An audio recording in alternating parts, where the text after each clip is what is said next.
Hello guys, in this tutorial you will learn how you can add file properties to your notes on Obsidian Notes, like for example a label you would like to assign to one of your notes. So let us guide you through this. So launch the Obsidian Notes application on your device, like your desktop computer or laptop. The next step, select the vault you would like to work with in the bottom left corner. After that, select the given note here on the left hand side.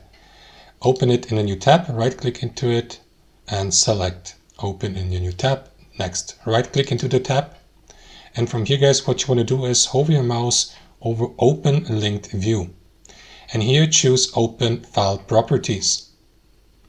Then you will see this separate window opening up here for the given tab or node, and you can click into this add property button for the given node and choose one of these, for example tags. Assign a tag or a label, like for example, I don't know, relevant. Press enter, and you can add more of these, and you will see these tags here, for example, applied to the given node, like personal or something like that. Press enter. That's how it works. You can add more properties by clicking into this button here, and yeah, that's how it works. Thanks for watching, and I'll see you next time.